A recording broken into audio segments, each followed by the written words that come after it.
Ladies and gentlemen, boys and girls, welcome to the third installment of the Covered in Smoke podcast, brought to you by yours truly. For those who may be listening for the first time, my name is Tyler Salick. For those who have been following along since episode 1, welcome back. I am apologizing now for the lack of posting, lack of streaming, lack of content at the moment. I have been a busy little bee. For those who may not know a little bit of backstory on me, I am a full-time gigging musician, a full-time dad, a full-time husband. A lot of full-times going on here. So, with that being said, I've been a little bound up. You know, it's summertime, a lot of outdoor gigs, a lot of acoustic gigs, a lot of stuff to get the bills paid. But I come to you today with another show review. For those who listen to my show reviews of The Shed, thank you very much. And today I am going to talk about, where was it? July, let me check my calendar here. I believe it was July the 16th in Utica, New York at the Saranac Brewery. I believe I'm pronouncing that correctly, Saranac. I've also heard people say Saranac. I do not know. I am not from upstate New York, so therefore I do not know the proper pronunciation. Rattle, Ramble, and Roll, ladies and gentlemen, with Blackberry Smoke and special guest Jason Newstead and the Chop House Band. For those who may not know or may not be initiated, Jason Newstead is a former member of Metallica. He is a current inductee and member of the Rock and Roll Hall of Fame through Metallica. I believe he was also a touring bass player for Ozzy Osbourne. He's had projects such as the Chop House Band. Prior to joining Metallica, he was in a metal outfit called Flotsam and Jetsam, I believe. And many other things he's done. He took a few years off from performing because he had some health issues. And he is back on the road, and our good friends in Blackberry Smoke are having him out for some select dates on this Rattle, Ramble, and Roll tour. I believe capping off this past weekend at the Ryman Auditorium for those big shows, if I'm not mistaken. And so let's get right into it. So the Saranac Brewery is a upstate New York brewery. They make, obviously, a lot of beer. They make some seltzer options. They make their own soda, which was very good. It's an outdoor venue, and we were so fortunate to be on the tail end of the Canadian wildfire smoke passing through upstate New York into northern Pennsylvania, down through southeastern Pennsylvania, where I have family. And it was at the tail end of that, so there was still a bit of a smoky haze in the air, which Charlie said was appropriate for Blackberry Smoke to come through, and even made a joke saying that he was going to make even more smoke or bring more smoke to the show. The grounds were very good. As far as the venue itself goes, I thought it was a little odd that the stage was kind of like on an uphill, so that everybody was kind of standing at an upward incline to face the stage. Kind of uncomfortable for a standing-only venue. They did have some picnic benches and stuff in the back, a food truck, and some of their own beer and drink choices that people could buy. I would say you could probably fit 5,000 people in the area that they have there. It was a pretty spacious outdoor area. All in all, a good place to see a show, but if you don't like standing, I recommend bringing a lawn chair if you plan on seeing more shows there. I know Blackberry Smoke has played there a handful of times now, so it seems like it's kind of on their rotation of venues when they're touring. Show started right on time. Jason Newstead and the Chop House Band came on out, and they were definitely a different flavor than some of the other opening bands for Blackberry Smoke. Jason Newstead definitely leaned into his heavy music, his more metal background, but it still had some really cool sounds, very mellow guitar sounds mixed with very fuzzed out, very hard rock guitar sounds. They were a 1, 2, 3, 4, I believe a 5-piece band. Jason himself sang and played rhythm guitar. He had 2 guitar players that shared rhythm and lead duties, a bass player and a drummer, and they were a good band.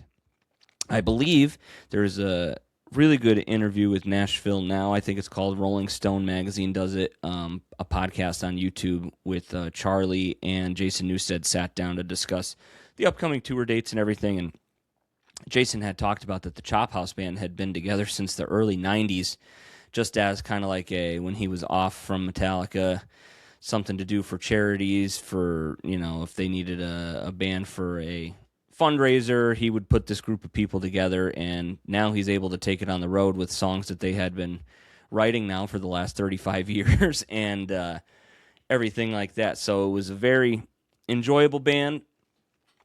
Jason Newsted, of course, seeing he's a living legend. He was, my wife came with me to the show, and I was trying to explain to her because she was asking about, who is this opening band, and I was giving her the full rundown, and I said, he played bass on Enter Sandman. He played bass on Sad But True. He was there for the Load and Reload era, which some people love, some people don't love.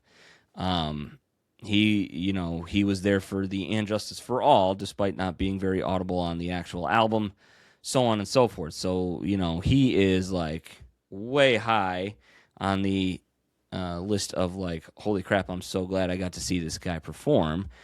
And now, being that I've seen Metallica, the current iteration of Metallica, back in 2016 it was, maybe 2000, I don't remember. It was on the Hardwired tour.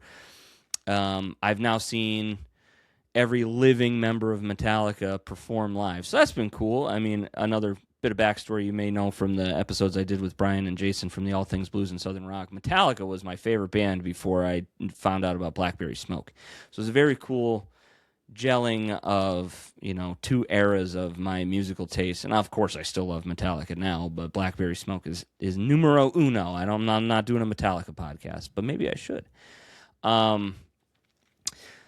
He did a lot of original songs. The only song that I recognized as a cover was he did Bob Seger's Turn the Page, and in my opinion he blended a lot of elements from the Bob Seger version of that song and the Metallica version of that song and kind of made it his own, and it was very cool. Got the crowd hyped, of course, because that's one of the better covers that Metallica has done over the years that they've really owned on their own, and Jason did a fantastic job playing that live with his band, and he was very gracious for everybody to be there, for everybody to be together. This is one of the few concerts I've attended in recent times where there hasn't been any sort of crowd controversy, meaning heat exhaustion, being too inebriated, drunk, fighting. To my knowledge, there was none of that at this place. Everybody was just happy to be there, and we all had one common dislike, and that was the wildfire smoke. So moving on from Jason Newsted, a little short intermission, about 25, 30 minutes, and then Blackberry Smoke. The sky just got dark enough, the sun was setting just dark enough, the stage lights went dim, and they started playing their intro track. And I'm going to pull up the set list here. They came right out of the gate with Sanctified Woman, which is kind of like the, if I'm not mistaken, isn't that the first track on the Rattle, Ramble, and Roll Greatest Hits CD? This is information I should have had before, but now I got to double check for you guys. And, of course, they come out playing that one. It's just a surefire way to get the crowd hyped up. Charlie, right, in the open G, it gets talked about enough, I think, but it also kind of gets overlooked. How good of an open G, yes, it is the opening track on the 25th anniversary Rattle, Ramble, and Roll Volume 1. Charlie is such a good open G songwriter. I just commented on a post the other day, Run Away From Them All, from the Ryman shows. That's one, or not. Well, Run Away From Them All is another great open G tune, but the one I was saying was Wish in One Hand, man. That is such a killer guitar riff. It's just so good. It just is. It's a boot stomper, butt shaker. You name it, it does that. So from Sanctified Woman, they go into Six Ways to Sunday, which oddly enough is track number 2 on Rattle, Ramble, and Roll, Volume 1. I think that's pretty clever that they did that, whether it was intentional or not. Six Ways to Sunday, another crowd favorite, gets people up and moving. I mean, they came out of the gate swinging. From Six Ways to Sunday, they go into Good One Coming On. Of course, Paul Jackson kicks that one off. That's immediately everybody's singing. Even people that may not have known the first two songs, everybody knows "Good One Coming On." It's definitely as I say in the order of operations for a complete Blackberry Smoke show, this is checkpoint number one. You got to hit "Good One Coming On." If you don't play that, there's going to be an uprising, and cars will be on fire and flipped over, and so on and so forth. From there, they go into "Hammer and the Nail," which, if I'm not mistaken, is another great open G song. I'd have to verify that, but the way I hear it and the way I see Charlie playing it, I believe that song is in open G. One of my favorites, believe it or not, off of Be Right Here. Just the first four songs in a row, they're just bam, bam, bam, bam, hitting you with good dancing, up tempo, rock and roll songs. And speaking of rock and roll songs, song number 5 in the set is "Rock and Roll Again." Another great one. Boogie Woogie, Chugga Lugga. It's in the title. It's a rock and roll song. "My Baby Makes Me Rock and Roll Again." They always do a little interlude in the middle referencing "Rocket Queen" by Guns N' Roses. If anybody picks up on that, it's a fun little tidbit. I think that would be a fun one for them to cover. Don't know how Charlie would sing it, but it would be a fun one for them to cover. From there, they go right into "You Here, Georgia," which is the first single post-COVID pandemic that they put out. I remember when that came out in, I think they released the single 2021, maybe March or May of 2021. Oh, I was so excited because you had heard that they were doing some new music, and you're like, well, where is it? And they finally busted that out, and it was like, nice. This is a good way to get us out of the pandemic blues. From "You Here, Georgia," they went into one of my favorite Blackberry Smoke songs, "Let It Burn." Great song about getting the hell out of Dodge, and I hope it all burns down behind you, and good day, everybody, I'm on my way. From "Let It Burn," they go into another crowd favorite, "Lucky 7." I would say this was my 22nd Blackberry Smoke show, and of the 22 I've gone to, this is one of the ones that gets requested from the crowd the most. Always hear people going "Lucky 7, Lucky as a 7," calling it out, hoping they play it, and it's definitely a feel good. What's a good way to describe the riff? Is bouncy. I guess is a good way to do a good bouncy riff.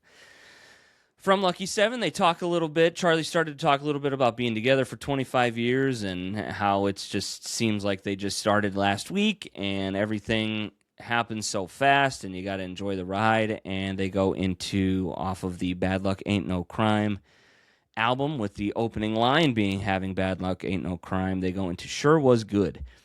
And listening to it live while they're playing it, you almost wonder, like, was this song foreshadowing the longevity of Blackberry Smoke? Because if you listen to the lyrical content, sometimes easy, sometimes not. Hope I did the best with what I got, so on and so forth. Yeah, it sure was good. Like, is that Charlie weirdly wrote a song reflecting on 20 years of being in Blackberry Smoke with everybody, and the song is just as, it's probably more important now than it was when they first released it. And it kind of put a new perspective on the song for me, and I'm glad it's making its way into the set list a lot more, because it's a really good song. Charlie, that was definitely some early songwriting chops from Charlie that, if you pay attention, it shows you, they got a lot of good stuff on the horizon here. From "Sure Was Good," they go right into "Waiting for the Thunder." I have to laugh because seeing as many shows as I have, and people who have seen more than 2 Blackberry Smoke shows kind of know, certain guitars that get brought out on stage are used for certain songs. Pardon me. And I think I spoke about this in the Shed shows, but Charlie's changed up the guitar he uses for "Waiting for the Thunder." He used to use one of his Gibson 345s, and now he uses a Gibson Explorer. Not sure if it's a custom shop, Murphy Lab, not sure if it's an original 70s, certainly not a 50s. There's only so many of those, and I'm fairly certain Charlie does not own one unless he's leasing one from Gibson, because I know they have one in their private collection at the Gibson Garage. For Waiting for the Thunder, God bless Charlie for doing all the acapella on that, especially with all the smoke in the air. I think it's very funny. I've seen many bands live. Of all the bands I've seen, I have yet to see Charlie drink water on stage while he's singing. Someone who performs live and sings a couple hours a night, 2 or 3 nights a week, you need that water, man. I don't know how he does it. God bless him for getting through it all and still retaining such a strong singing voice. From Waiting for the Thunder, they go to what I would call the halfway point of the set, which is Sleeping Dogs. And, of course, always goes into spacey, cosmic-y intro into the song. And this time in the middle of it, they chose Come Together as the interlude song. I think that's probably the one that goes best with Sleeping Dogs in the middle. It seems to be the one that they have the most fun with. My personal favorite that they do in the middle is either Midnight Special or Long-Haired Country Boy, but hey, that's their decision. From Sleeping Dogs, Charlie dedicates this song always to Brother Britt Turner. He dedicates Azalea. And what a great song. Another one that when Be Right Here came out, you listen to it, it's like, man, just such strong lyrical content. It's one of those songs that if you think about it, you could come up with 5 or 6 different meanings to what that song might mean to you as an individual, or if you know somebody. That song is very relatable in the sense that like it takes you to a time and a place. Coming off of a slower acoustic song, they jump right into Run with the Pack, which is a great cover tune. I know they did it for the Bad Company tribute album. It seems to be making its way into the set more frequently than not nowadays. I think this is definitely going to be one that they keep in the set for a long time, not as like a special cover that they do at the end. Like they're owning this song, and good for them for doing it because they knock it out of the park. I mean, maybe I'm biased. I do prefer it over Bad Company's recorded version, especially the live version that they released this year, because they did the studio version for the tribute record, and then they released a separate live track earlier this year. So Run with the Pack is always a massive, massive highlight. From there, they go into one of my all-time favorites, co-written with Nick Perry from the Underground Thieves and Silvertide. Yes, Silvertide. I almost said Silverado. That wouldn't be correct. Silvertide. Nick Perry, he's a great songwriter as well. He's one of the better guitar players out there, in my opinion, right now for rock guitar. He's currently touring with Dorothy. Morningside is a great tune, and I remember the one time I did a meet and greet in Ithaca with Charlie. I was asking him some song secrets about Morningside and certain chords and stuff he's using in there, and it's just such a cool song. It's got some great guitar solos. Benji did a very good job of replicating Nick Perry solo that's on the recorded version of Morningside from the You Hear Georgia album. Pardon me for a second. I'm getting some more information up here. From Morningside, we got into another crowd favorite. This is what I would call the 2/3 of the way through the set song. This is Ain't Got the Blues. Definitely one where Charlie could take a little bit of a break singing because the crowd sings it all for him. And from there, you know, he got the crowd engaged. Everything was good. Very ho-hum rendition of the Ain't Got the Blues. And from there, they go into Up in Smoke, which has been making a little bit more of an appearance this year than it has in the past. Kicks off with that ripping bass line from Brother Richard Turner, and it's just an all-out fire breather. I always joke, I don't remember the exact song, but the guitar riff in this song is very akin to a Travis Tritt song. And for those who may follow Jamie Josta from the band Hatebreed, he does this band owe this band a sandwich when they play riffs that are very similar. And I always wanted to joke and say, who owes who a sandwich on this one? Does Smoker or does Travis Tritt owe each other a sandwich? Because the riff is very similar. I'm going to post in the comments which Travis Tritt song I'm talking about, because the guitar riffs are very similar, and I find it very funny. From Up in Smoke, they go into what I would argue the biggest crowd favorite of a Blackberry Smoke song, One Horse Town. Unfortunately, we did not have any horse masks in the crowd this go-around. Maybe I got to go to Party City and buy myself one just to keep it rolling. Such a great song.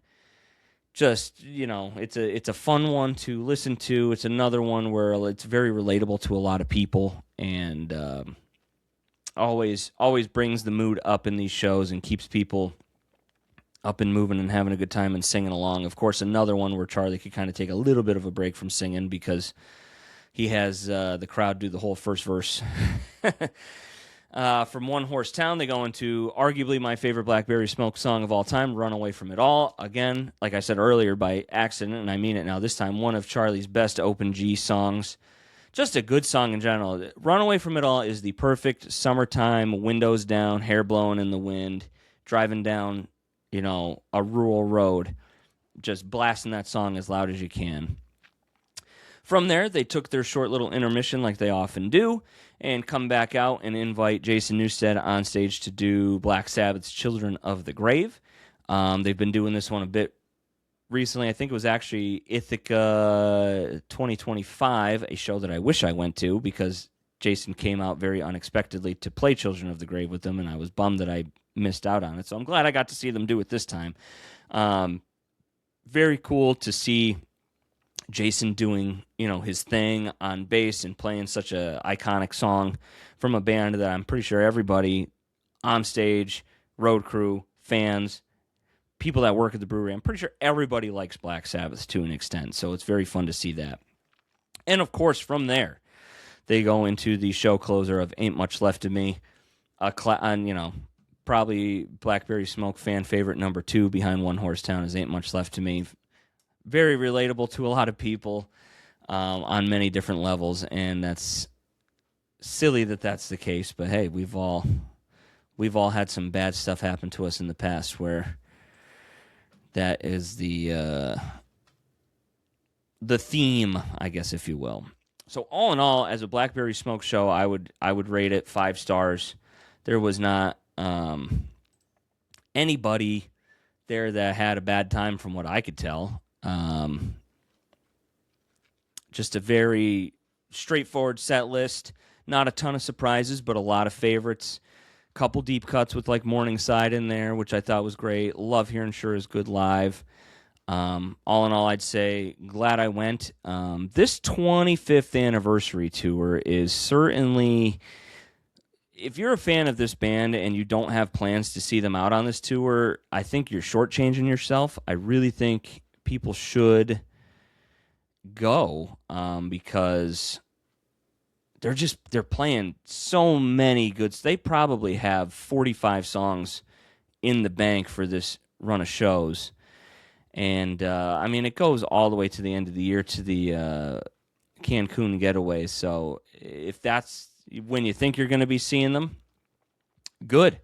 Hopefully you guys get to see them this year because it seems like they're really pulling out all the stops for this specific tour, and next year it'll probably go back to being business as usual. But then again, who knows? They always seem to surprise all of us what they decide to do. For those who want to watch this show, I happened to see, and I believe a gentleman posted it, or lady, I'm not totally sure who this person was, on YouTube. There is a page by the name of Skeletor Revisited, who has not only this show from the Saranac Brewery in Utica, New York. They've got one from Terrytown Music Hall back in March. They got the Ithaca show that Jason Newsted came out with them back in November of 2025. They've got a couple of the Toy Factory Project shows. They filmed Jason Newsted's set in Utica and played it. He's got a couple of Steve Hackett at the State Theater in Ithaca. They got a couple different live shows that they filmed.